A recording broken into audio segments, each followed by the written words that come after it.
श्रीमद् भागवत कथा ज्ञान यज्ञ के शुभारंभ को लेकर दौसा के गुप्तेश्वर रोड स्थित निजी निवास पर धर्म संघ पीठ परिषद आदित्य वाहिनी दौसा के द्वारा प्रेस वार्ता का आयोजन किया गया, जिसमें जगत गुरु शंकराचार्य के शिष्य डॉक्टर आचार्य परमेश्वर गंगावत ने दौसा में मीडिया से रूबरू होते हुए पौराणिक मंदिरों को कॉरिडोर के नाम पर और धर्म को व्यवसायकरण के लेकर प्रतिक्रिया दी है। उन्होंने कहा है कि देखिए, धर्म का व्यवसायीकरण किया जा रहा है। धर्म का व्यवसाय नहीं होना चाहिए। धर्म को धंधा मत बनाइए। धंधा ऐसा कीजिए जो अपने आप में ही धर्म बन जाए। विकास के नाम पर विनाश को आमंत्रण किया जा रहा है। मंदिरों को कॉरिडोर बनाने को लेकर उनका मूल स्वरूप को बिगाड़ा जा रहा है। इस तरह के व्यवहार विकास है या विनाश है, यह देखने वाली बात। देखिए, चैत्र शुक्ल प्रतिपदा तदनुसार दिनांक 9 अप्रैल से 17 अप्रैल तक धर्म संघ पीठ परिषद आदित्य वाहिनी के तत्वावधान में हम लोग श्रीमद् देवी भागवत कथा ज्ञान यज्ञ का आयोजन करने जा रहे हैं।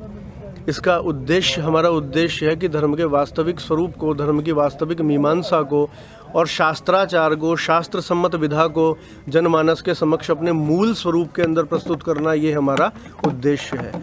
वैश्विक पटल पर अग्रिम 2 वर्ष जो हैं 2024 और 25 बड़े विकट जाने वाले हैं। नई महामारियां आने को तैयार बैठी हैं और विश्व युद्ध के कगार पर आज विश्व बैठा हुआ है। इसलिए सर्वविध उत्कर्ष की भावना से, सबके अभ्युदय की भावना से, सबके सर्वविध कल्याण की भावना से और आदि भौतिक, आदि दैविक और आध्यात्मिक इन त्रिविध तापों की शांति के लिए और सबकी रक्षा के लिए भगवती से हम प्रार्थना कर रहे हैं कि भगवती सबका कल्याण करें और इन प्राकृतिक और मानव निर्मित ये जो विभीषिकाएँ हैं, ये जो आपदाएं हैं, इनसे सबकी रक्षा हो। इसी उद्देश्य को अंतर्निहित लेते हुए हम लोग श्रीमद् देवी भागवत कथा ज्ञान यज्ञ का आयोजन करने जा रहे हैं। पूज्यपाद पुरी पीठाधीश्वर गोवर्धन मठ के जो है श्रीमद् जगत गुरु शंकराचार्य स्वामी श्री निश्चलानंद सरस्वती जी महाभाग, उनके द्वारा स्थापित धर्म संघ पीठ परिषद आदित्य वाहिनी, जो कि लगभग 1/4 विश्व में आज कार्य कर रही है। विश्व के लगभग 1/4 देशों में आज आदित्य वाहिनी के संगठन धरातल पर सेवा कार्य कर रहे हैं, धर्म का कार्य कर रहे हैं। स्वस्थ और संवाद के माध्यम से हम जनमानस तक धर्म के वास्तविक स्वरूप को पहुंचाने का प्रयास कर रहे हैं। तो धर्म संघ पीठ परिषद आदित्य वाहिनी के तत्वावधान में यहाँ की दौसा शाखा के द्वारा हम लोग ये आयोजन करने जा रहे हैं। धर्म का आज व्यवसायीकरण हो रहा है, जगह जगह धर्म के नाम पर व्यवसायीकरण हो रहा है। देखिए, धर्म का व्यवसायीकरण होना बड़ी गलत बात है। धर्म को और व्यवसाय को बिल्कुल आप अलग कर दीजिए। धर्म का धंधा मत कीजिए, बल्कि धंधा ही ऐसा कीजिए कि उसी के अंदर धर्म हो जाए। और ये संभव कब है कि जब हम अनेक प्रलोभनों को, अनेक प्रकार के आडंबरों को, अनेक प्रकार के हम सुख सुविधाओं को जब हम धर्म से जोड़ देते हैं, जब हम धर्म को उसका जब हम ग्लैमराइजेशन करने का जब हम प्रयास करते हैं, तो इस प्रकार की कुरीतियाँ उत्पन्न होती हैं। तो धर्म को जब हम अपने वास्तविक स्वरूप में ख्यापित कर रहे हैं, उसका मूल स्वरूप में हम ख्यापित कर रहे हैं, तो स्वतः ही ऐसी चीज़ें दूर हट जाती हैं। हम अपने आचार विचार और व्यवहार के द्वारा इस प्रकार को इसको हम सिद्ध करते हैं। लेकिन मंदिरों का भी आजकल जो व्यवसायीकरण हो रहा है, जगह जगह मंदिरों को कॉरिडोर बनाए जा रहे हैं, वास्तविक स्वरूप को बिगाड़ा जा रहा है। देखिए, बहुत गलत है। हमारे मनीषी जो थे, जो राजा थे, जो राजवंश थे, जिनके द्वारा पुराने प्राचीन मंदिर बनाए गए हैं, यांत्रिक विधाओं का आलंबन लेकर के भी आज उस प्रकार के मठ मंदिरों का निर्माण संभव नहीं है जो वो लोग बना गए।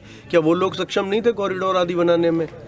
किंतु तीर्थ स्थल को तीर्थ स्थल ही रहने दिया जाए, वहाँ के अतिशय को भंग ना किया जाए, मात्र एक आमदनी का उनको जरिया बना करके कि आपके पास राजस्व आ जाएगा, आपके पास पैसा आ जाएगा, धन आ जाएगा। इस प्रकार तीर्थ स्थलों को पर्यटन स्थल के रूप में ख्यापित करना, उद्भासित करना, ये विकास नहीं है, ये विनाश है। केदारनाथ में हम सब लोग देख चुके हैं क्या हो रहा है। आज गर्मी की छुट्टियों में हरिद्वार है, ऋषिकेश है, उज्जैन है, स्थितियाँ देखिए क्या होती हैं वहाँ पर। हिंदू राष्ट्र बनाने की कब तक बनेगा? काफ़ी समय से मांग हो रही है हिंदू राष्ट्र बनाने। देखिए, हिंदू राष्ट्र बनाने की मांग हो रही है और मैं आपको बता दूं कि विगत 32 वर्षों से पूज्यपाद पुरी पीठाधीश्वर श्रीमद् जगत गुरु शंकराचार्य भगवान ने हिंदू राष्ट्र के लिए राष्ट्रोत्कर्ष अभियान यात्रा चलाई हुई है। वर्ष में 280 दिन वे घूमते रहते हैं। 100 दिन उनके मात्र ट्रेन के अंदर गुजरते हैं। इस जर्जर आयु में भी चाहे सर्दी हो, चाहे गर्मी हो, चाहे वर्षा हो, 4 बजे, सुबह 5 बजे, रात्रि के 2 बजे वो ट्रेनों के अंदर यात्रा करते हैं। अलग अलग जगह पर जाकर के वो धर्म सभाएं करते हैं विगत इतने वर्षों से, मात्र हिंदू राष्ट्र की अलग जगाने के लिए। उन्होंने ही समग्र भारतवर्ष के अंदर हिंदू राष्ट्र संघ की, अखंड हिंदू राष्ट्र की परिकल्पना की थी। उन्होंने ही ये अलग जगाई हुई है और उन्होंने कुछ वर्ष पूर्व घोषणा की थी कि 3.5 वर्ष की समयावधि में भारत हिंदू राष्ट्र घोषित होगा। उसमें से कुछ समय व्यतीत हो चुका है। धरातल पर हमारा 90% कार्य पूर्ण हो चुका है, मात्र 10% कार्य की क्रियान्विति शेष है और 11.5 महीने अब हमारे पास बचे हुए हैं। पूज्यपाद ने जो 3.5 वर्ष का समय दिया था, 11.5 महीनों के बाद, चूँकि आप भी यही हैं, हम भी यही हैं, सारा देश यही है, तो हम देखेंगे मनीषियों की, महापुरुषों की, संतों की, सज्जनों की वाणी कभी व्यर्थ नहीं जाती। भगवान स्वयं उनकी वाणी को सिद्ध करने के लिए कार्य करते हैं। ठीक।